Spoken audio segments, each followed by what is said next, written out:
ഇത് നമ്മൾ ഒരുമിച്ച് എസ് പി സിയുടെ ലിക്വിഡായിട്ടുള്ള PGR വളങ്ങളാണ്. ഇത് നമ്മൾ ഒരുമിച്ച് മിക്സ് ചെയ്ത് വെച്ചിരിക്കുകയാണ്. അത് എസ് പി സിയുടെ CVD മൈക്രോ പ്ലസ് അമൈ 20+ നമ്മൾ ഒരുമിച്ച് മിക്സ് ചെയ്ത് നടത്തിൽ ഒഴിച്ച് കൊടുക്കുകയാണ് ചെയ്യാറ്. CVD 1 litre 2.5 gram, am I 20+ 1 litre വെള്ളത്തിൽ 2.5 മില്ലി, മൈക്രോ പ്ലസ് 1 ലിറ്റർ വെള്ളത്തിൽ 2.5 മില്ലി. ഇത് നമ്മൾ ഒരുമിച്ച് മിക്സ് ചെയ്ത് തടത്തിൽ ഒഴിച്ച് കൊടുക്കുകയാണ് ചെയ്യാറ്.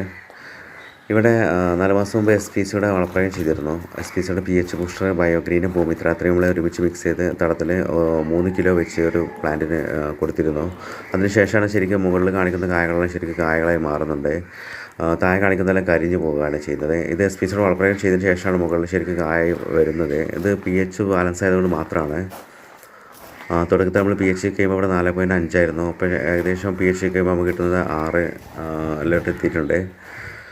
ഇനി ഇതിന് ഒരുപാട് പെർഫോമൻസ് കൂട്ടാൻ കഴിയും. അതിനുവേണ്ടിയാണ് എസ് പി സിയുടെ അമൈ 20+ CVD മൈക്രോ പ്ലസ് ഒരുമിച്ച് ഒരു കോംബോ ആയിട്ട് കൊടുക്കുന്നത്. ഇതിൽ അമൈനോ എന്ന് പറയുന്നത് പ്രോട്ടീനാണ്. അത് എത്രത്തോളം കൊടുക്കുന്നത് അത്രത്തോളം ഫ്ലേവറിങ് നടക്കുന്നതാണ്. ഒരുപാട് പൂക്കലുകൾ വരുന്നതാണ്. CVD എന്ന് പറഞ്ഞാൽ ശരിക്കും കായകളും സൈസായി മാറാനും അതുപോലെ കായകൾ കൊയ്യാതിരിക്കാൻ മൈക്രോ ന്യൂട്രിയൻസ് മൈക്രോ പ്ലസ് ആണ് എസ് പി സിയുടെ. നമ്മൾ ഒരുമിച്ച് കോംബോ ആയിട്ട് മിക്സ്